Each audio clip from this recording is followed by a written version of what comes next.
Boa noite a todos. Quem foi que disse que o pessoal ia correr do frio, hein? Fui eu, mas quem falou? Aí a turma toda aí. A Sônia já me levou metade da palestra. Pois é,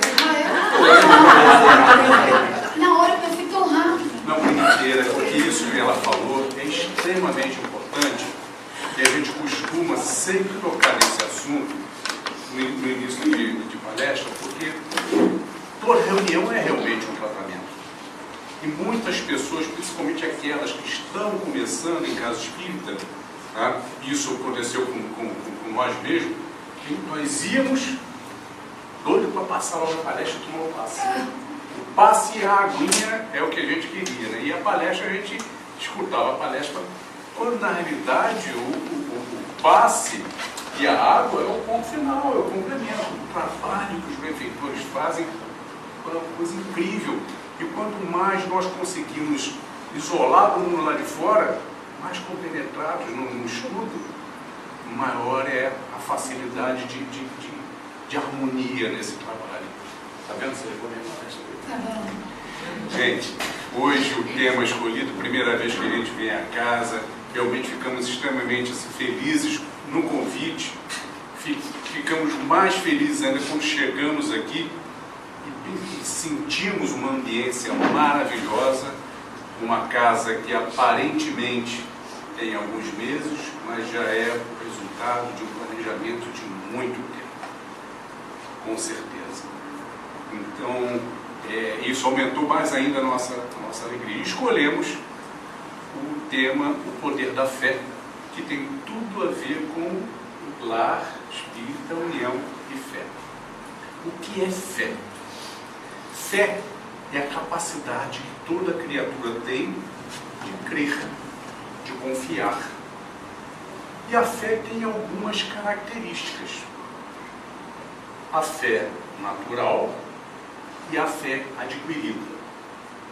Na fé natural, nós encontramos a fé humana e a fé divina. A fé humana é aquela que todos nós fazemos uso dela diariamente, tantas vezes por dia, sem sequer nos percebermos disso. Quando nós pegamos um táxi, quando nós sentamos à mesa de um restaurante, quando nós vamos a um médico, nós fazemos aquilo na fé de que aqueles profissionais vão tratar da nossa saúde, da nossa vida, com eficiência, com seriedade. O cozinheiro não está botando veneno, que o médico é capacitado e ninguém pede o atestado de sanidade mental do motorista antes de entrar. Não é verdade? Nós temos a fé natural, a fé humana é assim. Quando nós projetamos as nossas aposentadorias, nós o fazemos na fé de que um dia aquilo será útil. Já a fé divina, como bem disse Santo Agostinho, lá no século IV, é aquela que todo homem possui, independentemente de ter religião ou não. Até mesmo aquele que diz que não crê em nada. Mas é aquela fé que quando, num momento de silêncio, nos dias mais difíceis, onde as reflexões são mais profundas, algo lá dentro que existe uma força acima de nós. Alguns chamam de energia cósmica, ou força da natureza, é a mãe natureza que a gente sente, e a maioria de nós chama de Deus, o Pai e Criador, e Ele não liga de que jeito que Ele venha a ser batizado. O importante é que nós sentimos isso. A fé adquirida, como o próprio nome diz, é aquela que nós vamos adquirindo no dia a dia, à medida que vamos tomando conhecimento das coisas, seja ela na religião ou não. Durante séculos, os raios eram tidos como manifestação da ira de Deus. Deu tempestade, é Deus que está irado com alguma coisa. A ciência foi evoluindo, chegou a descobrir, não, o raio é diferença de polaridade elétrica, da terra para a nuvem, ou de nuvem para a nuvem, dá descarga na centelha. Não tirou a grandiosidade de Deus, pois aquilo é obra de leis naturais, todas criadas pelo mesmo Criador que nos criou. Mas passou a ser uma fé adquirida. A fé religiosa também vai desta forma.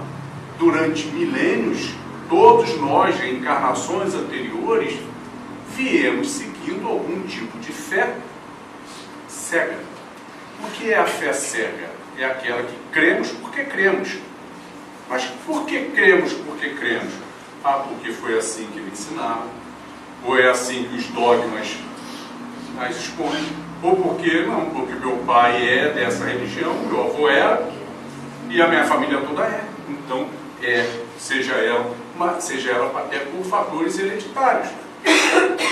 Mas não tem importância? Tem muita importância, porque a fé, ela sempre nos auxilia, nos bons e nos maus momentos.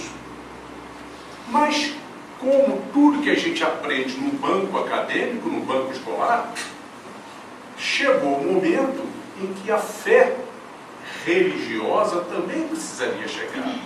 Foi Jesus que disse lá, há 20 séculos, muitas coisas ainda tenho que vos revelar, mas não estão preparados ainda.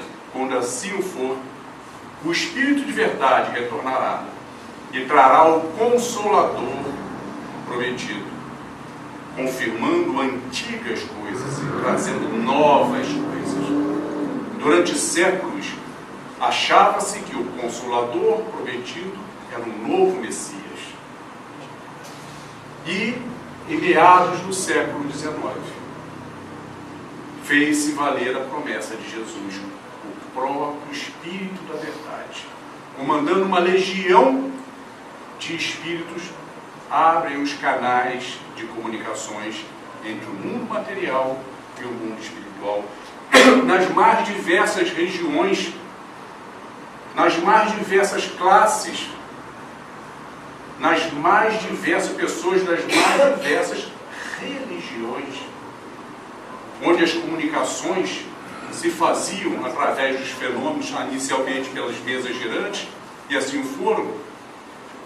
E Allan Kardec, ele, uma pessoa extremamente preparada, ele começou a analisar, colocando perguntas, as mesmas perguntas, em locais muito diferentes.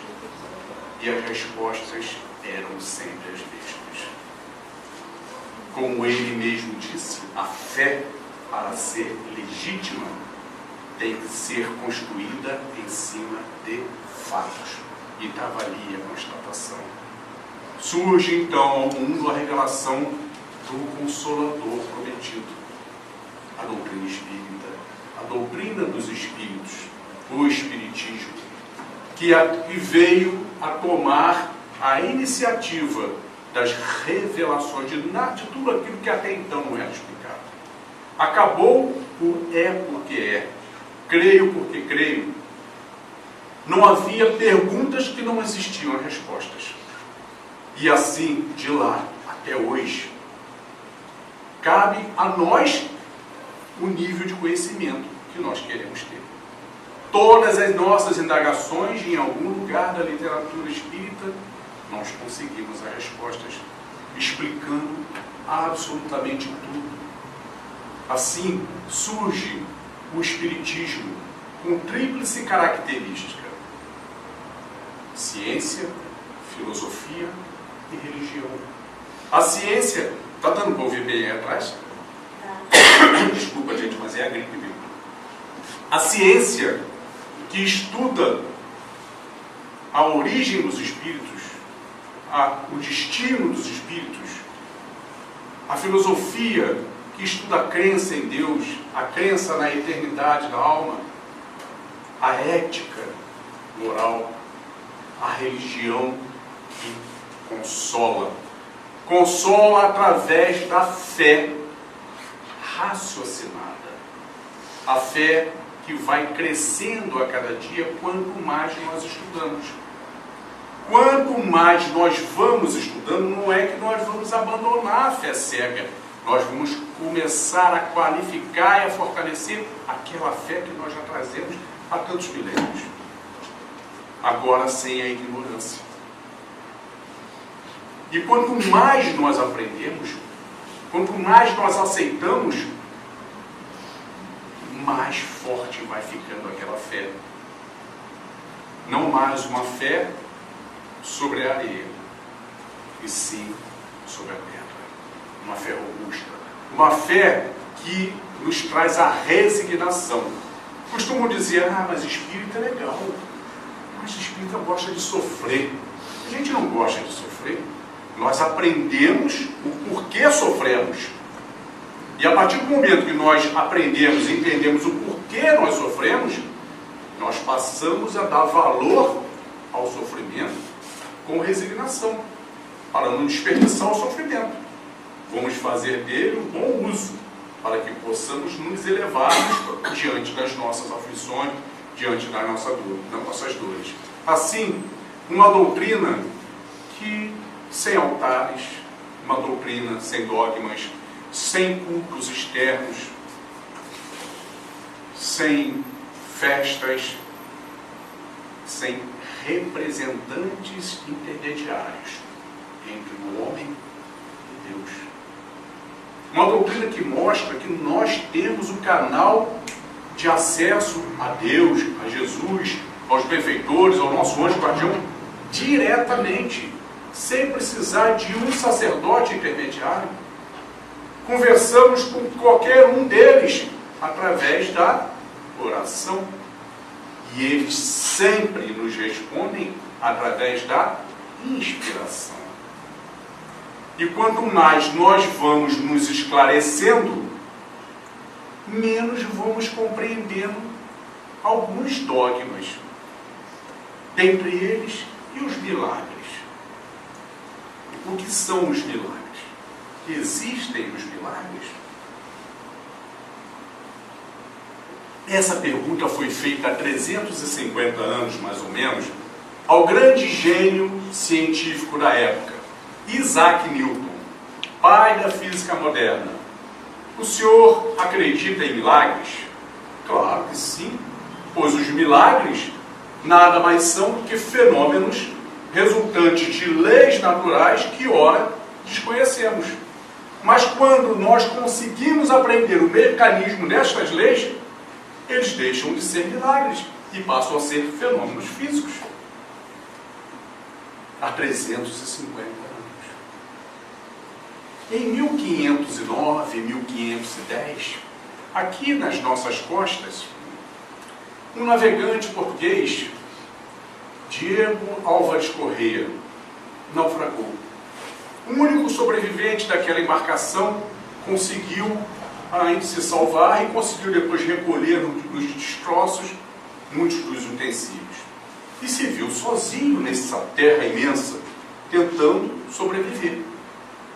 Uma das coisas que ele conseguiu recuperar foi um mosquetão, aquela espingarda do cano grosso que dava um tiro, depois demorava 6 minutos para recarregar. E ele andando, de repente, alguns dias depois, se viu cercado por uma tribo de índios. Ai, meu Deus, estou frito? Ou vão me capturar e judiar de mim, ou vão me matar. E na mesma hora veio a inspiração, porque ele sabia que só tinha um tiro. Ele só poderia derrubar um índio, e o restante? E veio a inspiração. Havia bem próximo dele uma ave, um galho de árvore. E ele apontou o mosquetão e despedaçou a coitada.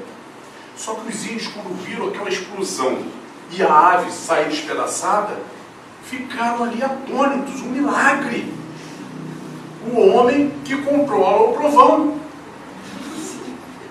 Endeusaram, levaram até a tribo, e tamanho foi o respeito imediato por ele, que o chefe da tribo ofereceu a ele a filha em casamento. Burro é quem diz que português é burro, porque ele aceitou na hora. Se eu não posso ser o chefe, vou ser o genro do chefe.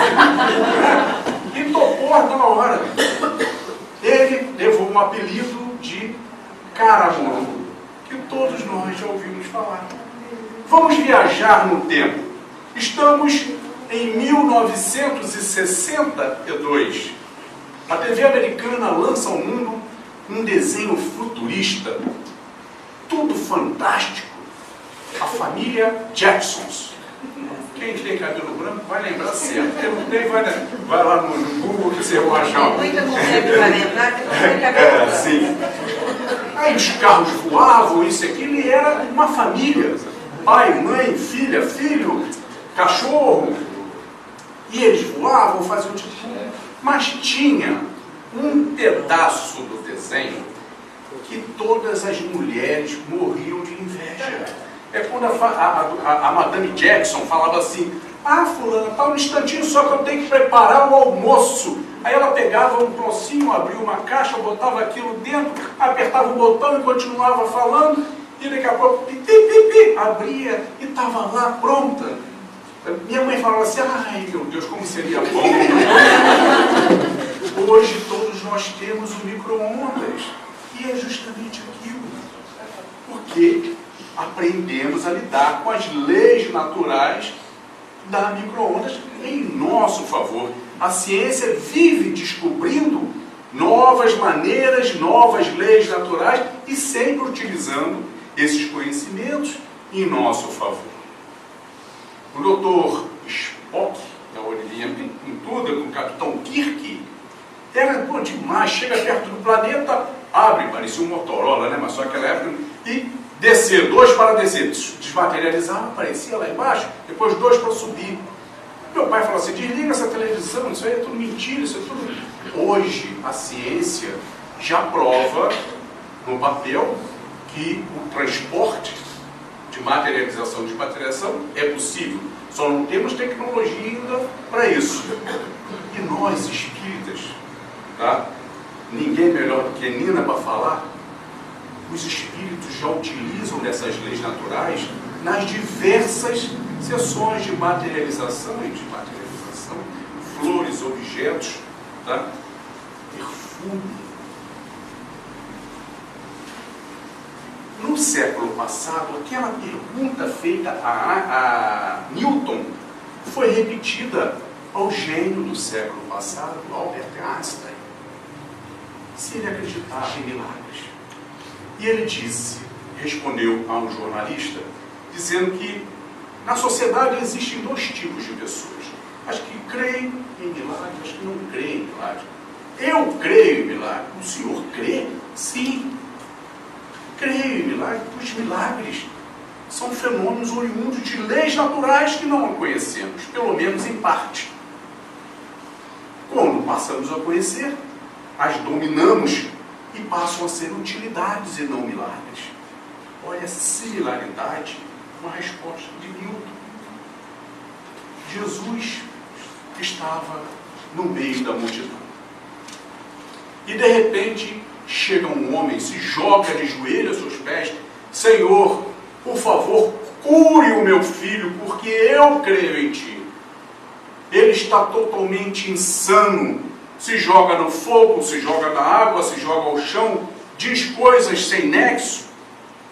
Está totalmente enlouquecido. Já pedi aos seus discípulos que o curassem, mas eles não o conseguiram. Mas eu creio que o Senhor poderá. E Jesus, ele habitualmente, quando alguém pedia que ele fizesse algum tipo de cura, ele habitualmente perguntava: você crê que eu posso lhe curar? Porque ali já começava o processo da cura. E naquele caso, sem que fosse feita a pergunta, o homem já declarou: eu creio que tu podes curar. Traga-me o menino. E foi trazido. E Jesus, pela impostação de mãos, expulsa dele um demônio, que hoje sabemos, um obsessor, possivelmente na condição até de possessão.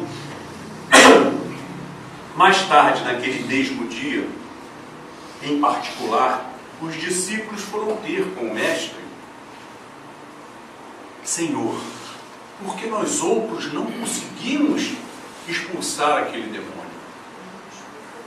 E Jesus responde: ó raça incrédula, até quando estarei convosco? Não conseguiram porque não tinham fé. Pois se tivesse a fé do tamanho mínimo de um grão de mostarda, já viram um grão de mostarda? É menor que a cabecinha de um alfinete. Mandariam que aquela montanha se locomovesse dali para acolá, e ela o faria. Lembrando sempre que o Mestre Jesus tinha a extrema facilidade, habilidade em falar em parábolas, mostrar os ensinamentos no sentido figurado, para que eles ficassem de mais fácil eternização aos céus. De certo que Jesus não se referia à montanha física a sair daqui. Ele se referia a algo muito além disso, a todos os obstáculos das nossas vidas, as nossas montanhas, obstáculos materiais, obstáculos de saúde física, os nossos obstáculos morais, e o grande obstáculo com a sua família, chamado orgulho, que traz sempre com ele inveja, vaidade, maledicência, ódio, rancor, egoísmo. Esta família do orgulho eles são responsáveis por 100% dos problemas de relacionamentos sociais entre os homens. Mas, os milagres. O que a doutrina espírita diz ser um milagre? Está lá no Evangelho segundo o Espiritismo, no seu capítulo 19, salvo engano, item 5, a explicação do que é um milagre. A fé atua através da ação magnética e por meio desta, a resposta dada pelos Espíritos. E por meio desta, o homem consegue manipular o fluido universal, mudando-lhes as qualidades, dando-lhe assim um impulso, por assim dizer, irresistível. A este fluido modificado, adicionado à sua ardente fé e dirigido pela sua vontade direcionada ao bem, consegue ele produzir singelos fenômenos de cura e outros mais, que até então chamavas de milagre, mas que nada mais são do que o uso de leis naturais que ainda desconheceis. A resposta dos espíritos, totalmente similar à de Einstein, totalmente similar a de Isaac Newton, tantos anos mais atrás.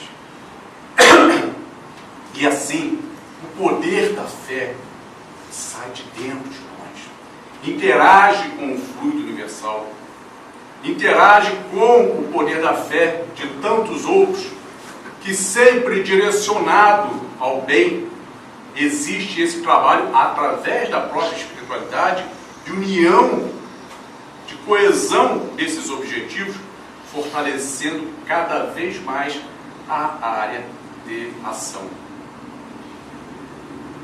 Há algumas décadas, na Universidade de Harvard, dois cientistas, o Dr. David Bohm e o Dr. Stuart Wolff, eles descobriram que as nossas células cerebrais, os neurônios, eles produzem algumas substâncias. Hoje já se sabe que são mais de 60 substâncias.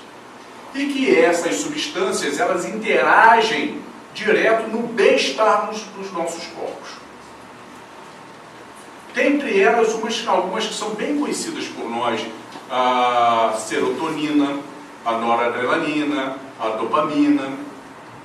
Ao verificarem isso, eles começaram a pesquisar o que essas substâncias modificavam nas pessoas.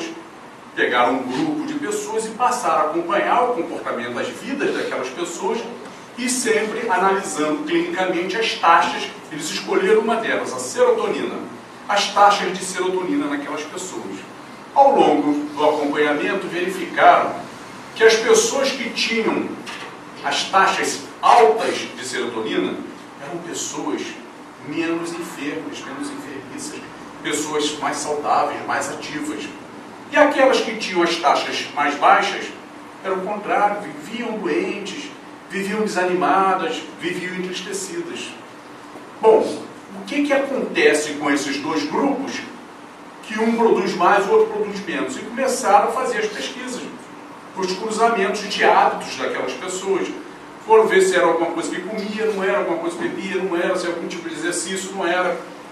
O que era, depois de muito trabalho, eles conseguiram dividir o grupo verdadeiramente em dois. Quem tem mais, quem tem menos, e o que um tem que o outro não tem.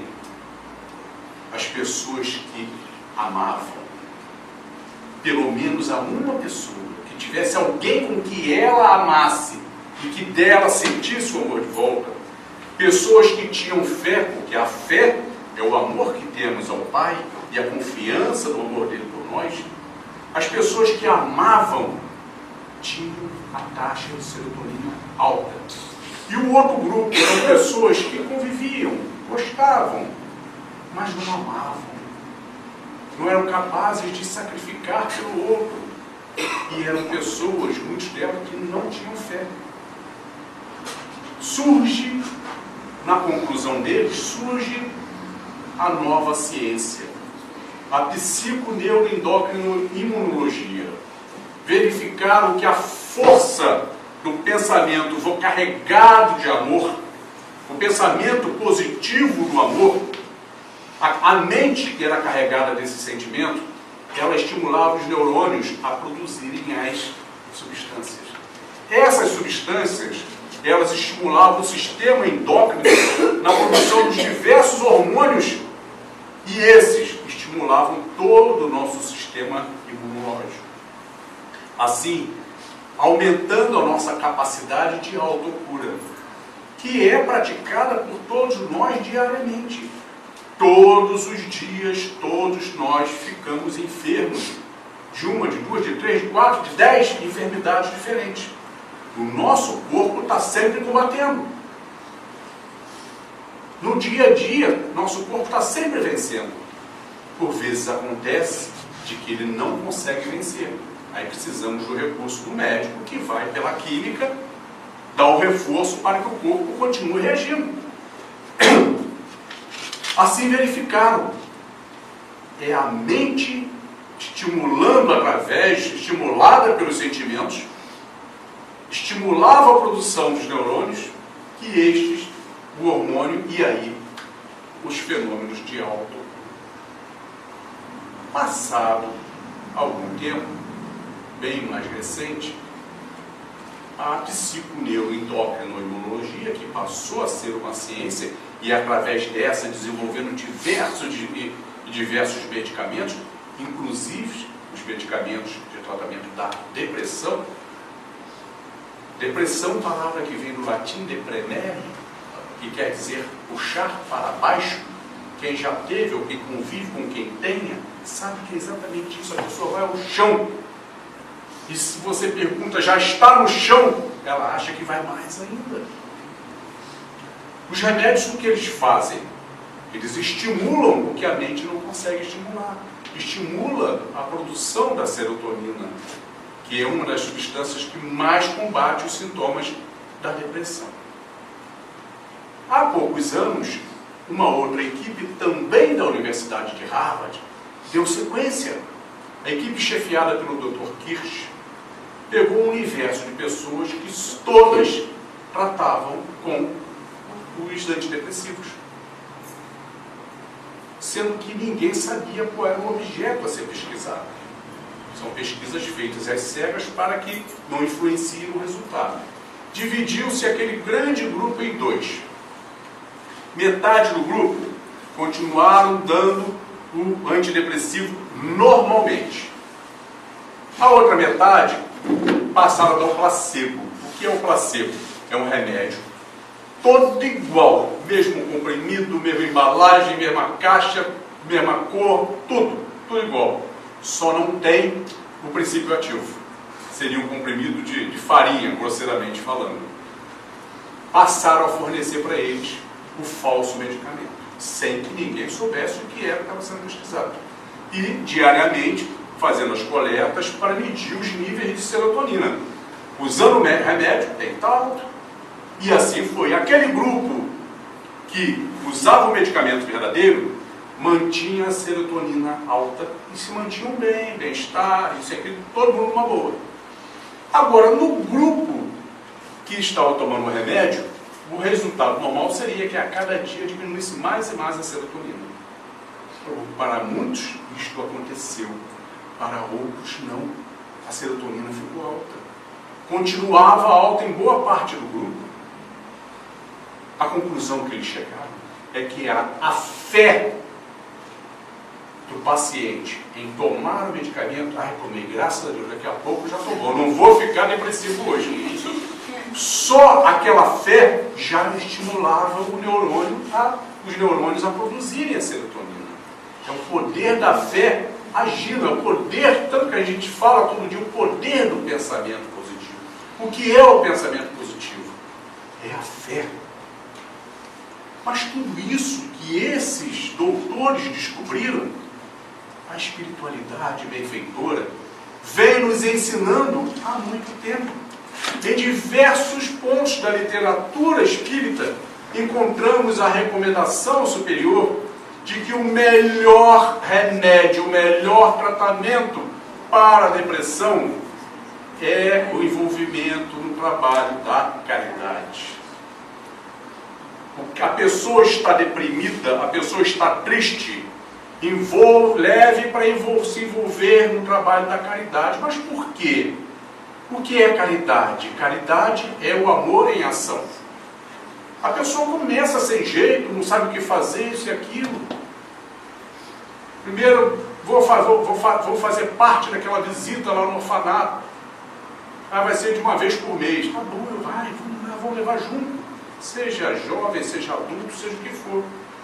Aí mas vai arrastado, vai forçado. Na segunda vez, ele já não vai tanto, porque ele vai perceber que quando ele sai de lá, ele vai se sentir bem durante muitas horas, talvez durante alguns dias. Vai comentar com os amigos, isso e aquilo. Depois vai ficando novamente, vai caindo, vai caindo. Na segunda vez, ele já não é tão difícil. Na terceira, ele pergunta se não dá para ser de 15 dias. E depois ele começa a contar no relógio quando é que vai ser. E quando percebe, já está engajado naquilo ou em outras coisas mais. O que acontece é que aquele grupo que não ama ninguém é porque não aprendeu a amar ainda. E quando nós estamos engajados no trabalho da caridade, seja qual for o tipo de caridade, nós começamos a fazer um cursinho de como amar. Como amar não dói, como amar é bom, como é bom receber aquele olhar de satisfação de quem foi beneficiado. Aí nós começamos a ficar apaixonados por aquilo. Não, nós estamos começando a vivenciar o amor. E ao vivenciar o amor, estamos lá fazendo o nosso milagre, estimulando a mente, estimula a produção, e nos sentimos maravilhosamente bem. A doutora Susan Handel, também da Universidade de Harvard, ela é antropóloga, é psicóloga e é monja. Ela concluiu um grande trabalho a respeito disso, dizendo o seguinte: se você está triste, o seu fígado está triste, o seu pâncreas está triste, a sua suprarrenal está triste, a sua pele entristece, o seu corpo entristece e você fica doente. Sejamos felizes. Mas por que a espiritualidade superior, durante toda a história do nosso planeta, sempre realizou focos de milagres espalhados pelos 4 cantos do mundo? Por que isso, afinal? Porque o milagre, principalmente os milagres da cura, eles beneficiam algumas pessoas nas curas tidas como impossíveis, mas beneficiam muito mais há uma grande comunidade de incrédulos ao seu redor, que ao testemunharem aquelas façanhas inexplicáveis, passam a crer naquilo que não acreditavam até então. Passam a ter outros olhos para uma religião, seja ela qual for. Todos os rios dão ao mar, toda religião levada a sério leva a Deus. Toda religião tem a sua ética moral a ensinar a pessoa. Assim, ali mesmo, enquanto Allan Kardec começava o seu trabalho de divulgação da doutrina espírita, ali bem próximo dele, no dia 11 de fevereiro de 1858, na França, nas cercanias da cidade de Lourdes, a jovem Bernadette Sorribot, uma jovem camponesa de 14 anos, andava pelo campo, quando de repente teve uma vontade irresistível de aproximar-se da gruta de Massabielle. E quando ali se aproxima, surge diante dela uma linda dama. Uma dama de luz. Ela se assusta e a dama diz: Bernadette, não se assuste, não tenha medo. Não quero lhe fazer nenhum mal, muito pelo contrário.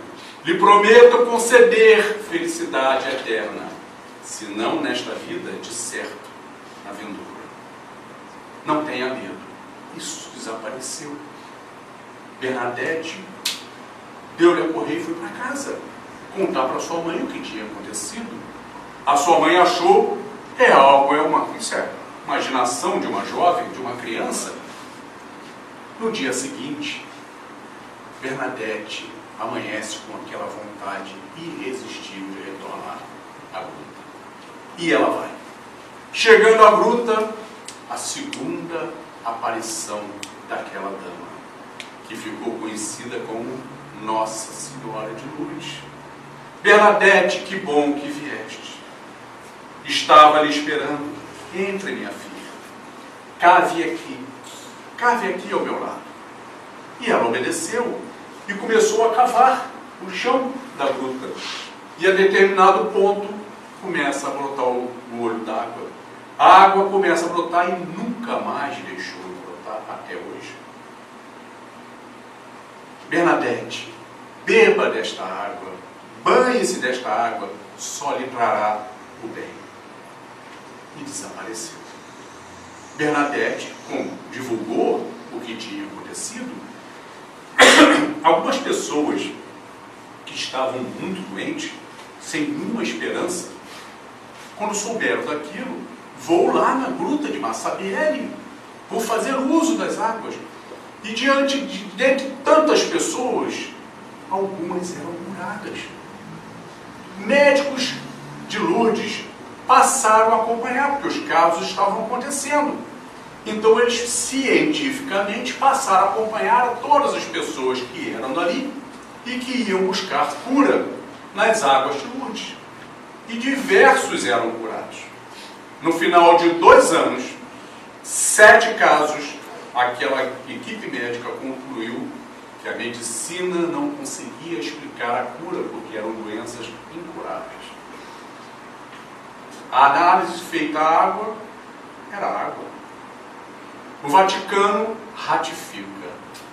Foram os 7 milagres de Nossa Senhora de Lourdes. Cria ali uma capela que se transforma logo depois numa igreja e hoje é o Santuário de Nossa Senhora de Lourdes, que junto ao Santuário de Nossa Senhora de Fátima são os 2 maiores polos de fé a Maria. O de Lourdes eu não conheço, conheço o de Fátima, já estive lá por algumas vezes. E a ambiência dá quase para a gente agarrar. É totalmente diferente, é algo assim, eu fico até arrepiado cada vez que eu lembro. É algo assim que você sente demais. Tá? O de Lourdes não vai ser diferente.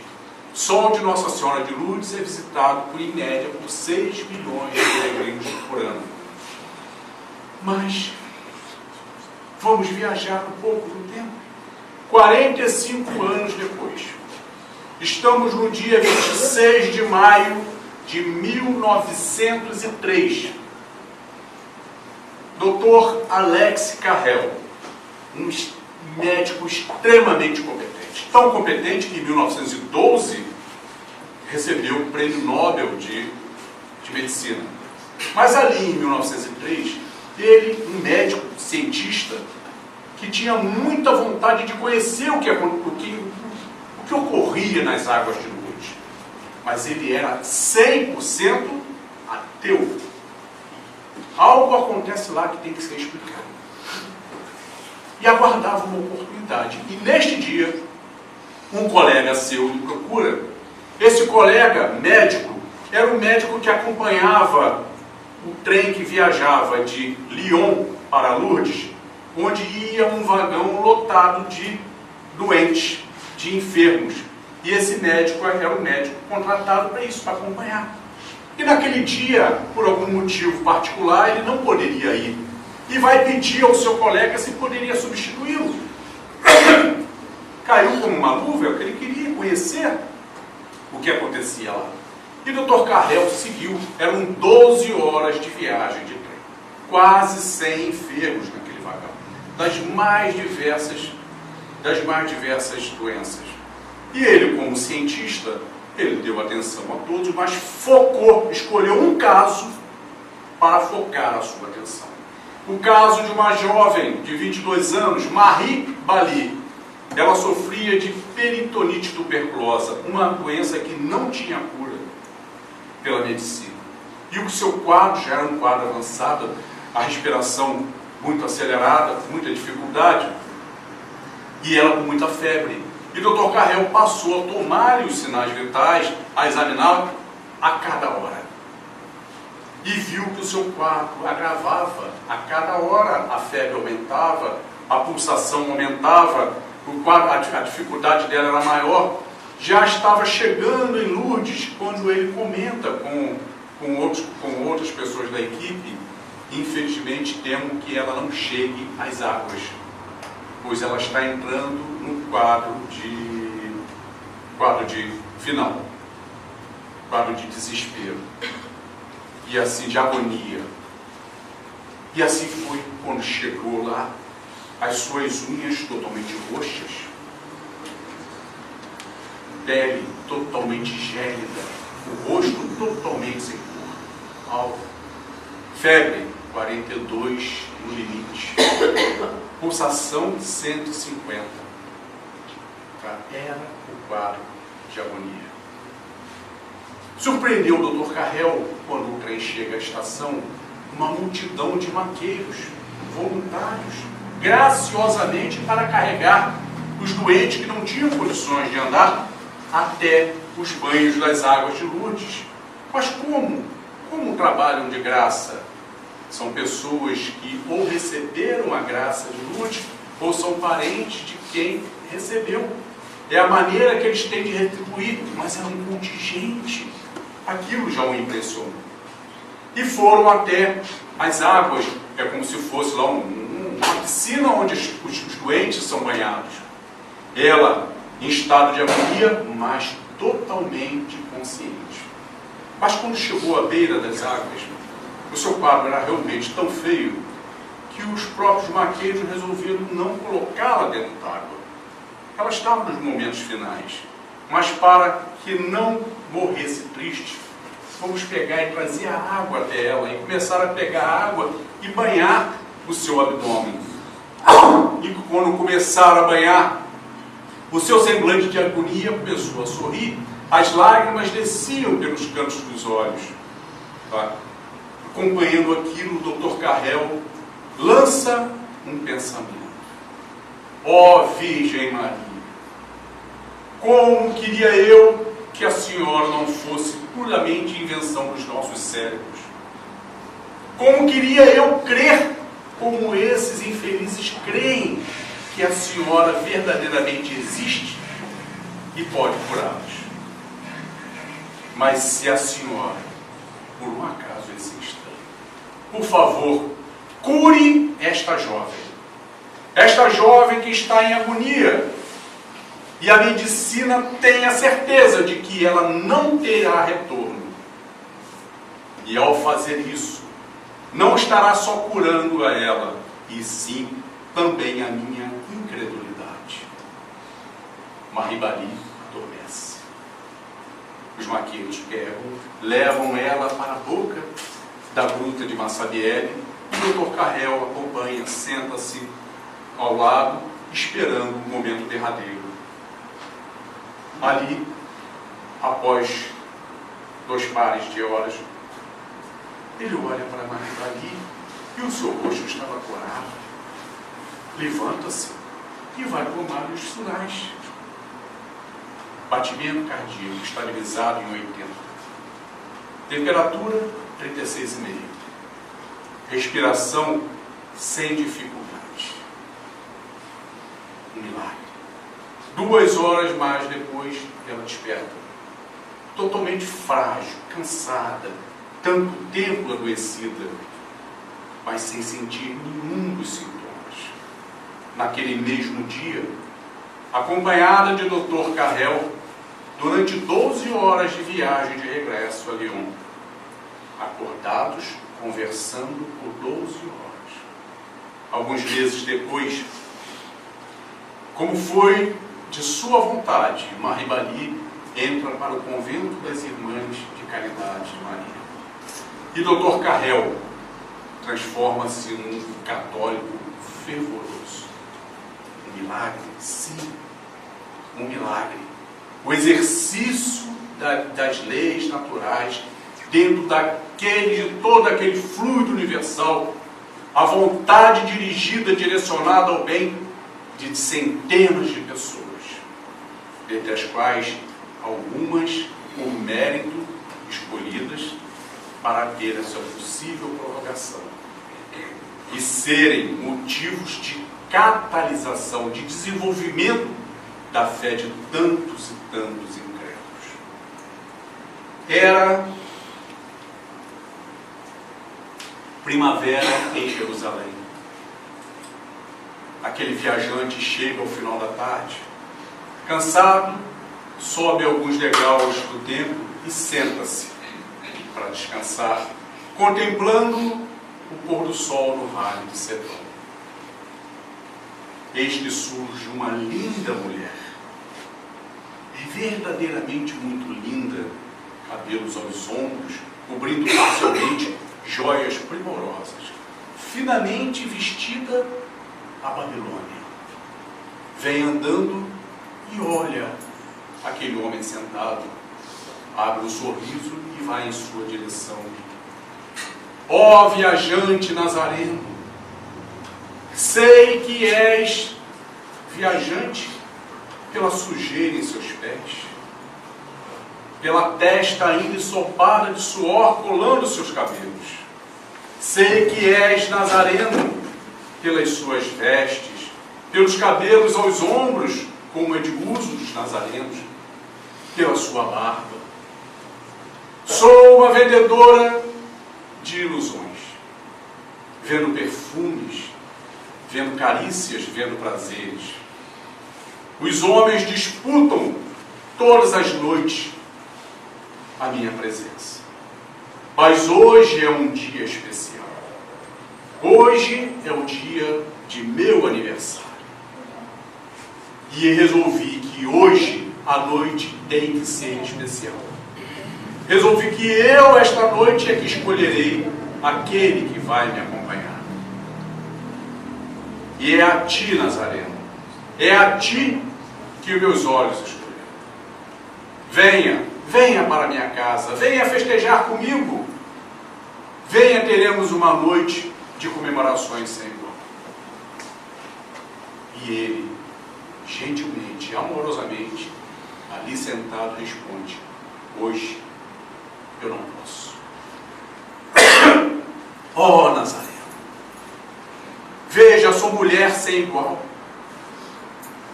Os homens pagam e pagam muito alto pela minha companhia. As minhas burras estão cheias de joias. Tenho muito ouro. Tenho todo o luxo que uma mulher desejaria ter e muito mais. Mas eu não me fiz explicar. Me perdoe. Hoje é um dia especial Convido a ti, mas não lhe cobrarei nada por isto. Serás simplesmente o meu convidado especial. Já recusei um legionário, já recusei um homem muito rico, já recusei um homem muito influente, porque hoje é a ti que eu escolho, e nada lhe cobrarei. E ele repete, dizendo, mas hoje eu não posso. Ó Nazareno, venha, eu mesmo lavarei os seus pés numa bacia de prata e enxugarei com meus próprios cabelos. Se for de seu agrado, colocarei uma escrava da núbia nua a bailar à sua frente. Mas se nada disso for de seu agrado, venha a si mesmo, mesmo que seja para ficar sentado à minha sala, sem nada fazer, só para que um dia eu possa dizer que na minha casa, um dia entrou um homem tão bom como a felicidade, e tão puro como a lâmina virgem de uma espada. Entrou numa casa de mulher perdida, e não me fez mais perdida por isso. E ele se levanta, desce aqueles degraus, apaixonando mais ainda aquela mulher com a sua presença, em pé, frente a frente, aproxima-se muito dela, olha nos olhos e diz: vejo em teus olhos uma chama diferente. Me perdoe pelo que eu vou lhe dizer, mas faço isso porque te amo. Hoje eu não posso, mas no futuro que não está longe, retornarei especificamente para lhe servir. E ela, mulher vaidosa, com seu orgulho ferido pela recusa, lhe dá as costas e sai blasfemando. 2 anos depois, lá estava em Jerusalém novamente aquele homem, no meio da multidão. De repente, uma senhora de muita idade aproxima-se dele, fala-lhe alguma coisa aos ouvidos e diz: tu irás, aponta para o monte, e ele diz: é para isto que eu vim. E ele vai sozinho e sobe o monte, onde havia uma gruta. E ao chegar na gruta, ao começar a entrar na gruta, a penumbra tomando conta, ele já começa a se guiar pelos cheiros das carnes pútridas, pelo gemido de agonia de uma voz feminina, e se aproxima dela e afaga-lhe os cabelos. Os cabelos que estavam úmidos de suor e luz. Ela se assusta, se vira e diz em voz enfermiça: sai, afasta-te, tenho lepra. Aqueles que te virem aqui irão perseguir-te. Saia daqui. Hoje eu não posso. Há 2 anos me convidaste para uma noite especial. Eu disse que não poderia, mas que um dia retornaria especificamente para servir. E aqui estou. E ela limpa os olhos lotados de secreções. Olha firme para ele. Oh, belo Nazareno, és tu. Por que demoraste tanto? Mudaste a minha vida. Disseste que voltaria. Todas as noites esperei por ti. Mantive a partir daquele dia uma candeia acesa na janela, para que pudesse se orientar. E tu não vinhas. Todas as noites, quando me recolhia, não sentia mais o mesmo prazer pelas conquistas que tinha. Os meus sentimentos passaram a conflitar com o que eu fazia. Mais adiante veio a lepra, e tu não chegas. Agora que tu chegastes, não tenho nada para lhe dar. Sou pura podridão.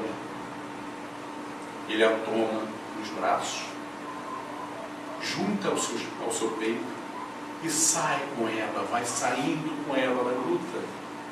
E ela, mulher vaidosa, cobre o rosto tomado de chagas, com vergonha do que ele iria ver. Ao chegar na luz, ele afirma um único braço e com a outra mão descortina o rosto, e ali, olhos a olhos, bem próximos, ele repete a mesma frase: vejo em teus olhos uma chama diferente. Me perdoe pelo que vou lhe dizer, mas faço isso porque te amo. Morre. Morre agora, pois o teu corpo já não lhe serve para nada. Mas antes disto, entrega a mim a tua alma, pois todo aquele que entregar a tua alma ao bom pastor, mesmo no momento de sua morte, viverá eternamente comigo no reino de nosso Pai. O semblante dela se torna suave, ela se encolhe e morre nos braços de Jesus. O poder da fé. O poder da fé que movimenta todas as nossas atitudes, todos os nossos pensamentos. O poder da fé que faz com que possamos remover todas as nossas montanhas do nosso dia a dia, todos os nossos obstáculos, lembrando sempre que somos nós é que o criamos. O poder da fé que enfrenta, nos dá força para enfrentar o orgulho de toda aquela família que são tão fortes quanto melhor nós nos alimentamos. O poder da fé que mesmo no último minuto de nossa existência carnal consegue fazer com que possamos reparar o que por muitos séculos não conseguimos. Que possamos fazer muito bom uso dessa doutrina maravilhosa, essa doutrina esclarecedora que dia a dia nos concede a possibilidade de aumentar os nossos conhecimentos, fortalecendo a nossa fé e que possamos assim produzir todos os tipos de milagres no nosso dia a dia, para nós mesmos e todos aqueles que nos servem. Diante disso, só nos resta agradecer a Deus e a Jesus por tudo que nos tem concedido. Podemos orar? E assim, agradecemos, Senhor, por mais esses momentos de paz, em que te sentimos aqui, em vibrações fraternais. Vem, ó Maria, socorrer os que sofrem, peregrinos na dor, suplicamos o teu amor. Quando a dor bater a porta, sejamos gratos a Deus, pois Ele sempre, sempre abençoa os filhos teus. Quanta luz, neste ambiente, descendo sobre nós, vibrando em nossas mentes. Senhor Jesus, ainda somos tão crianças necessitadas de luz, suplicamos o celestial amparo para nos livrar do mal. Tu, Jesus, que lançaste ao mundo o novo amor, aquele apregoado aos pescadores, com seus lábios tão divinos, ó Rabi da Galileia. O amor que expulsa a multidão dos pecados. Contigo, Mestre, não haverá mais dor, não haverá mais guerras, somente a luz descendo à terra. Ensina-nos, Senhor, a transformar espinhos em flores perfumadas, que ao som da confiança enfeite os nossos caminhos. Vem guiar os peregrinos nos mistérios do destino, afastando a escuridão. Vem, ó meigo Nazareno, vem com teu olhar sereno toda a terra iluminar. Os teus passos pela areia do mundo o vento não leva, o mar não desfaz. Com teus ensinamentos, Mestre, tudo se torna mais belo. É a chuva caindo, é o campo em flor, e acima de tudo é o amor, é o amor.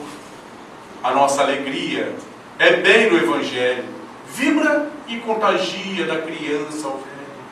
O Senhor nos convida a ninguém julgar, porque nesta vida qualquer um pode errar. Ó Mestre, fazei com que eu busque mais consolar que ser consolado, pois fica sempre um pouco de perfume nas mãos que oferecem rosas. O Senhor nos ensinou a caridade, luz, bondade, amor, verdade e fé. Nosso grande tesouro é a água viva, é o pão que sacia, é o amor que vem de Ti, ó Jesus. Abriremos sempre os nossos corações, vencendo as nossas indecisões, ouvindo a Tua voz, Senhor, que pelas estradas da vida nos conduz ao bem, na alegria e na dor. Que seja o amor a nossa bandeira de luz. Amado Mestre Jesus, que o Senhor seja a luz em nosso rogar, que o risco não nos impeça de tentar ganhar o mar com um instrumento que se chama amor. Abençoe, Senhor, a nossa união, como bons amigos, como bons cristãos. E assim, lembrar sempre que no reino da paz e da luz, à espera por nós, Tu estás, ó Jesus. E que por todo o universo infinito, conosco Deus está. Obrigado, Deus, pelo vosso amor e pela nossa existência. Obrigado, Maria, pelo vosso amor e pela vossa assistência. Obrigado, Jesus, pelo vosso amor, ensinamentos e benevolência. E obrigado a todos pela atenção e paciência. Fiquemos em paz.